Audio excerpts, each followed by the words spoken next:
پیر ادم کھڑا سب کہیں میں صدقے جاواں، کہیں نہ میں صدقے جاواں۔ خوش بختی کا پیغام ربیع الاول، خوش بختی کا پیغام ربیع الاول، ایک کیف برا نام ربیع الاول۔ حق یہ ہے کہ ارباب بصیرت کے لیے، حق یہ ہے، بڑا توجہ طلب یہ مصرع ہے، توجہ سے سماعت کیجئے گا۔ حق یہ ہے کہ ارباب بصیرت کے لیے اللہ کا انعام ربیع الاول، اللہ کا انعام ربیع الاول۔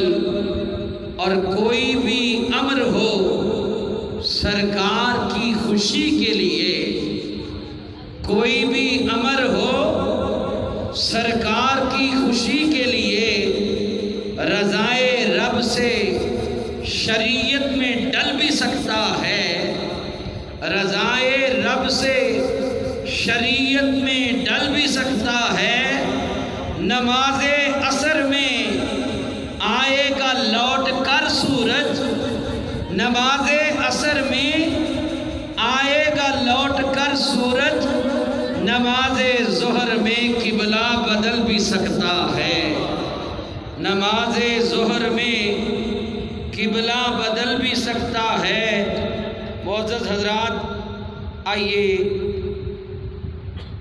آپ کی سماعتوں کو معطر اور منور کرتے ہیں کہ بہاروں پہ پھر سے شباب آ گئے ہیں، بہاروں پہ پھر سے شباب آ گئے ہیں، جناب رسالت مآب آ گئے ہیں، بہاروں پہ پھر سے شباب آ گئے ہیں، جناب رسالت مآب آ گئے ہیں۔ ہم تو یہاں حضور کی محفل سجا کر بیٹھے ہیں، توجہ طلب یہ مصرع ہے کہ ہیرا میں ہے میلاد آقا کی محفل، ہیرا میں ہے میلاد آقا کی محفل، بو بکر آ گئے ہیں، بو تراب آ گئے ہیں۔ معزز حضرات، آئیے ہماری سماعتوں کو معطر اور منور کرنے کے لیے پیکر شفقت و محبت، انتہائی محبت فرمانے والے صدر مجلس حضور صاحبزادہ والا شان پیر طریقت منبع رشد و ہدایت قبلہ علامہ پروفیسر محمد حامد چشتی صابری صاحب سے درخواست گزار ہوں کہ وہ ملفوظات عالیہ سے نوازیں۔ آپ محبت سے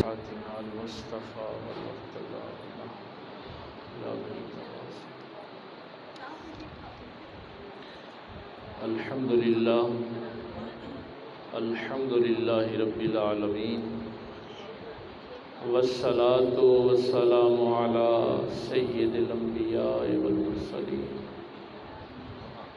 وعلی آلہ الطیبین الطاہرین واصحابہ اجمعین۔ اما بعد، فقد قال اللہ تبارک و تعالی فی القرآن المجید: اعوذ باللہ من الشیطان الرجیم، بسم اللہ الرحمن الرحیم۔ وَإِذْ أَخَذَ اللَّهُ مِيثَاقَ النَّبِيِّينَ لَمَا آتَيْتُكُم مِّن كِتَابٍ وَحِكْمَةٍ ثُمَّ جَاءَكُمْ رَسُولٌ مُّصَدِّقٌ لِّمَا مَعَكُمْ لَتُؤْمِنُنَّ بِهِ وَلَتَنصُرُنَّهُ قَالَ أَقْرَرْتُمْ وَأَخَذْتُمْ عَلَىٰ ذَٰلِكُمْ إِصْرِي قَالُوا أَقْرَرْنَا قَالَ فَاشْهَدُوا وَأَنَا مَعَكُم مِّنَ الشَّاهِدِينَ۔ آمنت باللہ، صدق اللہ العظیم۔ بعد الحمد والصلاۃ نہایت واجب الاحترام حضور صاحبزادہ محمد حسیب صاحب، دادا مرشد کے صاحبزادے جناب صاحبزادہ محمد آفتاب صاحب،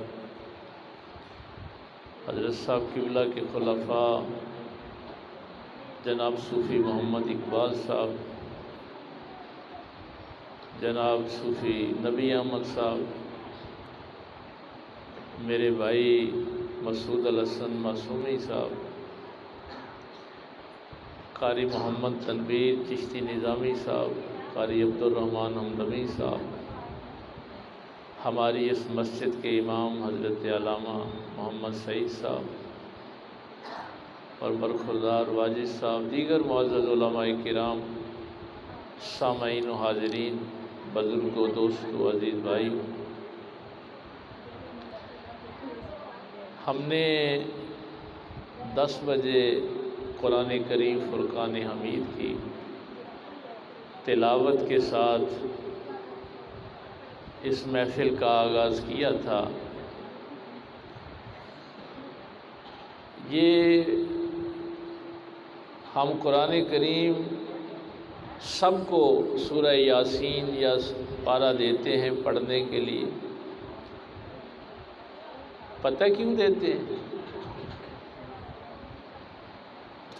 جب آپ کسی کے جان نشین سے ملتے ہیں تو اصل میں اس کے اصل کو مل رہے ہو۔ یہ ایک قانون ہے، جب جان نشین سے ملتے ہیں تو آپ اس کے اصل سے مل رہے ہوتے ہیں۔ اسی لیے تو قرآن نے کہا نا من یطع الرسول فقد اطاع اللہ، جس نے رسول کی اطاعت کی اس نے اللہ ہی کی اطاعت کی۔ آپ حضرت صاحب کے خلفاء سے ملاقات کرتے ہیں تو ظاہر ہے دل میں یہی ہوتا ہے کہ حضرت صاحب کی صحبت نصیب ہو گئی۔ آپ کو شاید اس بات کا علم نہیں ہے، میں یاد دہانی کے لیے عرض کر دوں، میرے پیغمبر کا جان نشین یہ قرآن ہے۔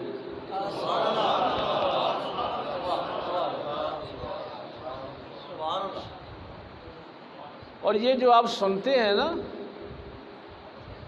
کہ بابا فرید قرآن کی تلاوت کرتے تھے تو آنکھوں سے آنسو جاری ہو جاتے تھے، علامہ اقبال تلاوت کرتے تھے تو ورق تر ہو جاتے تھے، یہ کیفیت والا کیوں آتی تھی؟ وہ لوگ جب قرآن پڑھتے تھے تو حضور کا جانشین سمجھ کے پڑھتے تھے، اور اب آپ اندازہ کریں کہ جس کو پیغمبر کی صحبت نصیب ہو جائے، اسی لیے ہم نے بھائی دونوں ہیں نا روایتیں جو بیان کی جاتی ہیں، انا تارک فیکم الثقلین احدہما کتاب اللہ و سنتی، اور دوسری جو مسند امام احمد میں ہے کتاب اللہ و عترتی۔ لیکن کمال کی بات یہ ہے کہ دونوں روایتوں میں پہلا جانشین قرآن ہی ہے، تو اس لیے جب بھی کبھی اکیلے قرآن کی تلاوت کرنے لگیں تو اس تصور میں بیٹھیں کہ میں رسول اللہ سے گفتگو کر رہا ہوں، میں اللہ کے نبی کی صحبت میں بیٹھا ہوں، پھر دیکھیے کیفیت کیا ہوتی۔ اس کے بعد ہم نوافل کا اہتمام کرتے ہیں، کیوں؟ اس لیے کہ یہ سجدے میرے آقا کو بڑے پسند ہیں، آنکھوں کی ٹھنڈک ہے نماز، اور پھر تیسرا کام جو ہم آپ سے کرواتے ہیں کہ آپ بیٹھ کے درود پاک پڑھیں۔ آپ کو پتہ ہے نا کہ اللہ کا کوئی شریک نہیں، بھائی یہ تو عقیدہ جو ہے اس کا تو آپ کو پتہ ہے، اللہ کی ذات میں بھی کوئی شریک نہیں، اس کی صفات میں بھی کوئی شریک نہیں، اس کے افعال میں بھی کوئی شریک نہیں، اس کے اسماء میں بھی کوئی شریک نہیں، اس کے ذات و صفات افعال وہ سب میں یکتا ہے۔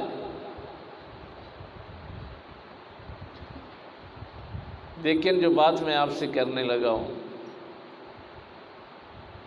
میں کہوں کہ اللہ کے علاوہ بھی کوئی خالق ہے تو میں مشرک ہو گیا، ایمان ضائع ہو گیا۔ اللہ کے علاوہ کوئی خالق نہیں ہے۔ میں کہوں کہ اللہ کے علاوہ کوئی زندگی موت دے سکتا ہے، یہ شرک ہے۔ نہ میں اس کی ذات میں کسی کو شریک کر سکتا ہوں، نہ میں اس کی صفات میں کسی کو شریک کر سکتا ہوں، لیکن اس کا لطف و کرم، اس کی مہربانی کہ وہ اپنے کام میں مجھے شریک کر لے۔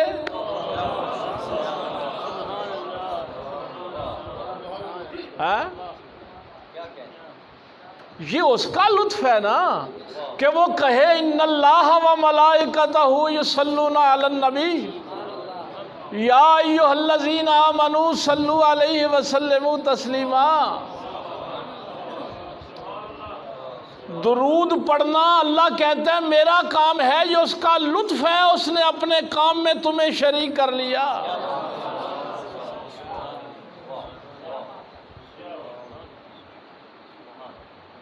بھائی وہ شریک کر لے تو اس کا لطف و کرم ہے، اس کی مہربانی۔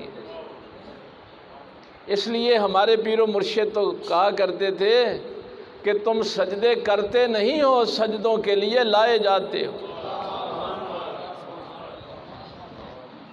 یہ مت کہنا کہ ہم سجدے کرتے ہیں، تم سجدوں کے لیے لائے جاتے ہو۔ مت کہنا درود پڑھتے ہیں، درود پڑھنے کے لیے لائے جاتے ہو۔ اور جس کے دل میں یہ محبت نہیں ہوتی ان کو لایا بھی نہیں جاتا۔ وہ کہیں بھی نا کہ آپ اللہ کے رسول ہیں، اچھا یہ بڑی عجیب بات ہے، اذا جاءک المنافقون قالوا نشہد انک لرسول اللہ۔ منافق آ کے کہتے ہیں کہ ہم گواہی دیتے ہیں کہ اب اللہ کے رسول ہیں۔ ہیں؟ کیا عجیب بات ہے۔ اور اللہ بھی کیا کہتا ہے کہ آپ اللہ کے رسول ہیں، واللہ یعلم انک لرسول۔ ان المنافقین لکاذبون، اللہ بھی کہتا ہے آپ اللہ کے رسول ہیں، اور منافق بھی کہتے ہیں کہ آپ اللہ کے رسول ہیں۔ بھائی بات تو دونوں یہ کر رہے ہیں، لیکن اللہ فرماتا ہے نہیں، یہ منافق جھوٹ بولتے ہیں۔ ہمارے یونیورسٹی میں ایک استاد ہوا کرتے تھے، بڑا ان کا جملہ پوری زندگی میرے کام آیا۔ انہوں نے فرمایا بیٹا زبان سے کوئی بے ادبی نہ بھی کرے، رویے سے نہ بھی کرے، اگر دل میں کوئی بے ادبی کا خیال آ جائے تو استاد چاہے بھی تو شاگرد کو فیض نہیں دے سکتا۔ استاد کوشش بھی کرے تو شاگرد کو علم نہیں دے سکتا۔ پیر چاہے بھی تو مرید کو فیض نہیں دے سکتا۔ جس مرید کے دل میں کوئی بات آ جائے، شیخ کے حکم کے خلاف ہی آ جائے، اور پھر وہ کہے کہ مجھے فیض ملے گا، نہیں مل سکتا۔ یعنی یہ کہتے ہیں کہ آپ اللہ کے رسول ہیں، لیکن اللہ فرماتا ہے جب ان کے دل ہی محبت کے لیے خالی ہیں تو یہ جھوٹ بولتے ہیں۔ یہ دل پتہ ہے کس لیے؟ دل کس لیے اللہ نے بنایا؟ بھائی اپنی محبت کے لیے بنایا۔ یہ جو آپ باتیں سنتے رہتے ہیں نا قرآن سے بھی اور حدیث سے بھی، کہ سر جھکتے نہیں ہیں اللہ کے علاوہ کسی کے سامنے، کبھی کربلا کے واقعہ میں، کبھی احد و حنین میں، کبھی بدر میں، یہ سب کچھ دیکھتے ہیں نا۔ اس سر کو قائم کون رکھتا ہے؟ غیر کے سامنے کون ہے جو اس سر کو جھکنے نہیں دیتا؟ وہ دل کی محبت ہے جو اس سر کو کھڑا رکھتی ہے۔ اگر دل میں محبت رسول نہ ہو تو یہ سر کھڑا رہ ہی نہیں سکتا۔ اس کی کیا مجال؟ تو دل تو اللہ نے اپنی محبت کے لیے بنایا تھا۔ اور حضور غوث پاک سرکار نے کیا جملہ ارشاد فرمایا؟ آپ نے فرمایا دودھ بیچنے والا دودھ کی قیمت لیتا ہے، پیسے لے کے دودھ بیچتا ہے، لیکن اگر تو اپنا برتن گندا لے آئے گا نا، اس نے پیسے لینے، اس کو کیا غرض تیرا برتن گندا ہے یا صاف ہے، لیکن وہ ایک دفعہ ضرور کہے گا یار یہ دودھ اللہ کا نور ہے، برتن تو صاف کر کے لا۔ اگر ایک دودھ بیچنے والے کو پتا ہے کہ گندے برتن میں اللہ کا نور نہیں آتا، تو اپنے دل میں کفر، شرک، حسد، نفرت، بددیانتی اتنے گاندے اس دل میں ڈال کے کیسے کہتا ہے کہ اللہ اس دل میں آ جائے؟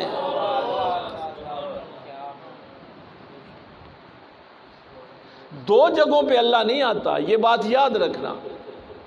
ایک تو گندے دل میں وہ نہیں آتا،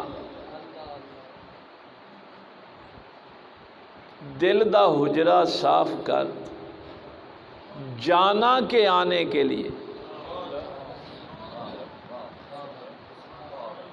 یہ آنا جانا نہیں ہے، جانا۔ محبوب کو اگر چاہتا ہے کہ دل میں آئے تو پھر دل کا حجرہ صاف کر۔ اس دل میں اللہ نہیں آتا جہاں گندگی ہو۔ اور اسی لیے تو پھر قرآن نے یہ جملہ، یہ لفظ، ایک جملہ چھوڑیے، یہ لفظ کہ میرے پاک پیغمبر صلی اللہ علیہ وآلہ وسلم اس دنیا میں کس لیے تشریف لائے، اللہ پہلی بات ہی یہی کرتا ہے وَيُزَكِّيكُمْ، تاکہ میرا رسول تمہیں پاک کر دے۔ چونکہ یہ دل پاک ہوگا تو اللہ کا نور اس میں داخل ہوگا، اور جب اللہ کا نور اس میں داخل ہوتا ہے پھر میں خانہ خدا میں بیٹھا ہوں، میرے پاک پیغمبر صلی اللہ علیہ وآلہ وسلم پھر گارنٹی دیتے ہیں کہ مومن جب بھی بولتا ہے کسی کے فائدے کے لیے بولتا ہے، ورنہ خاموش رہتا ہے۔ جس دل میں اللہ کا نور ہوتا ہے وہاں نفرت نہیں ہوتی۔ شاہ صاحب جملہ کہہ رہے تھے، وہ اپنے عشق میں کہہ رہے تھے لیکن حقیقت کے خلاف ہے وہ جملہ۔ یہ جو آستانے ہیں، یہ محبت کے خزانے ہیں، یہ غلط بات ہے۔ کبھی تھے، آج جتنی نفرت آستانوں پہ ہے یہ تو کسی جگہ پہ بھی نہیں ہے۔ شاہ صاحب یہ بات غلط ہے۔ آج آستانے محبت کے خزانے نہیں رہے۔ اگر یہ آستانے محبت کے خزانے ہوتے تو پھر معاشرے میں اتنی نفرت ہوتی؟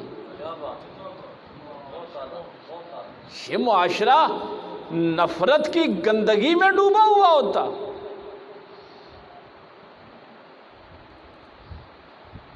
اور دوسری چیزیں، ایک تو یہ ہے کہ دل پاک ہو۔ یہ ہم خطبہ جمعہ میں بھی قرآن کی ایک دو آیات آپ کے سامنے کیوں رکھتے ہیں؟ اس لیے کہ دل پاکیزہ ہوگا تو اللہ کا نور آئے گا۔ جب اللہ کا نور آئے گا، دوسری بات، جہاں دوئی ہو وہاں وہ نہیں آتا، وہ وحدہ لا شریک ہے، وہ وحدہ لا شریک ہے۔ اسی لیے تو آج ہم میلاد پہ توحید بیان کرتے ہیں،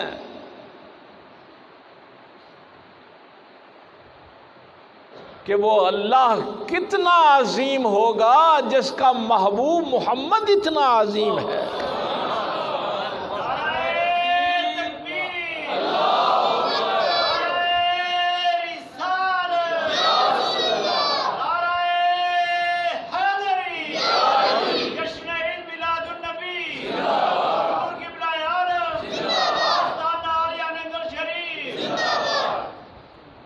اللہ غنی اللہ۔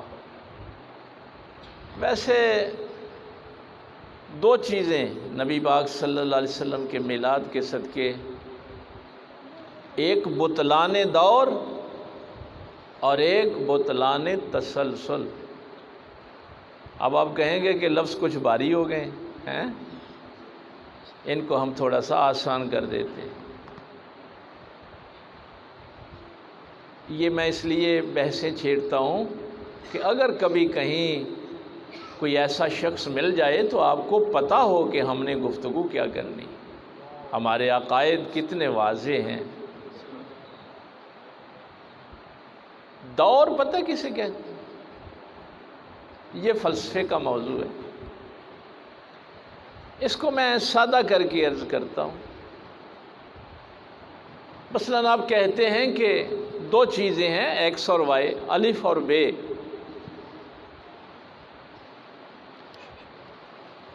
اب کہتے ہیں بے کس کی وجہ سے ہے؟ الف کی وجہ سے۔ اور اگر کوئی یہ کہہ دے کہ بے تو الف کی وجہ سے ہے، الف کس کی وجہ سے ہے، وہ کہہ دے کہ وہ بے کی وجہ سے ہے، تو یہ عقیدہ باطل ہے، اس لیے کہ بے تو اس وقت تھی نہیں جب الف تھا، تو وہ الف بے کی وجہ سے کیسے ہو سکتا ہے؟ یہ عقیدہ تھا مشرکین مکہ کا کہ بڑا اللہ ہی ہے، لیکن اس کو اپنا نظام چلانے کے لیے اور خدا بھی چاہیے۔ اب میلاد مصطفیٰ نے آ کے سب سے پہلی کاری ضرب اس پہ لگائی کہ بطلان دور جہاں ہوگا اس کو رد کر دیا جائے گا، کہ جب خالق تھا تو مخلوق تو تھی نہیں، اس خالق کو اپنے کام چلانے کے لیے مخلوق کی ضرورت نہیں ہے۔ آج کل تو ویسے کئی لوگ کہتے ہیں کہ علی نہ ہوں تو اللہ کا کاروبار ہی نہ چلے۔ کئیوں کے پیر جو ہیں انہوں نے اللہ کے کاروبار چلائے ہوئے ہیں، ماشاءاللہ۔ سید عثمان شاہ صاحب تشریف لائے، صاحبزادہ محمد علی صاحب تشریف لائے۔ تو یہ عقیدہ باطل عقیدہ ہے۔ خالق کی ہر مخلوق کو ضرورت ہے، لیکن خالق کو کسی کی ضرورت نہیں ہے، وہ بے نیاز ہے۔ یہ ہے اللہ الصمد، وہ کسی کا محتاج نہیں۔ اور دوسرا عقیدہ اس دور میں تھا، اس کو بطلان تسلسل کہتے، جو یہ کہے کہ سلسلے ٹوٹتے نہیں ہیں، یہ بھی عقیدہ باطل ہے۔ اور میرے پاک پیغمبر صلی اللہ علیہ وسلم نے ماشاءاللہ، اصل تقریر تو علامہ سعید صاحب فرمائیں گے جی۔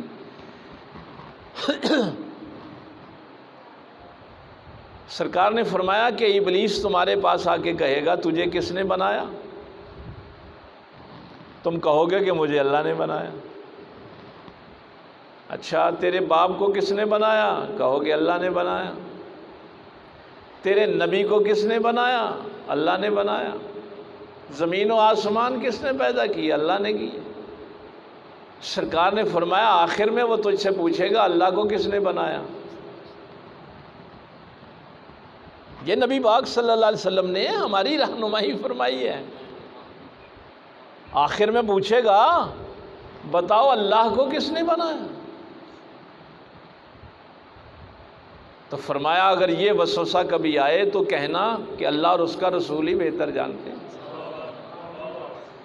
اگر تسلسل کسی جگہ بند نہ ہو تو یہ عقیدہ باطل ہوتا ہے۔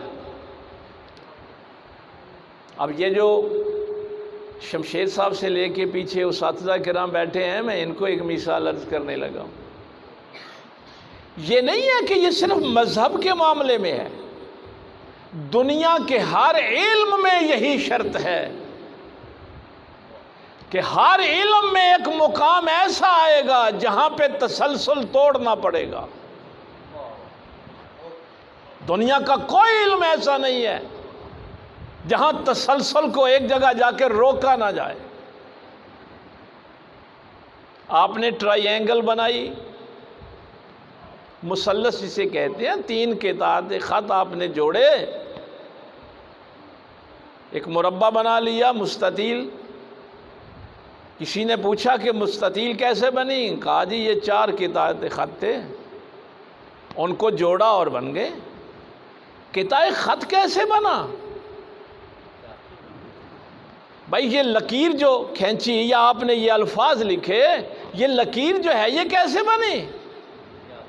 یہ نقاط کے مجموعے سے بنی، ڈاٹس جوڑی اور لکیر بن گئی۔ اب یہاں جب آپ کا علم آتا ہے، میں نے بھی چونکہ ریاضی پہ تھیسس کیا ہے نا، وہاں بھی ہم نے یہ بات کی تھی، بھائی نقطے کو کس نے بنایا؟ نقطے سے لائن بنی، مثلث بنی، مربع بنا، مستطیل، آگے ایک بڑا لمبا سلسلہ ہے۔ نقطے کے آگے کیا ہے؟ آپ کے ریاضی کا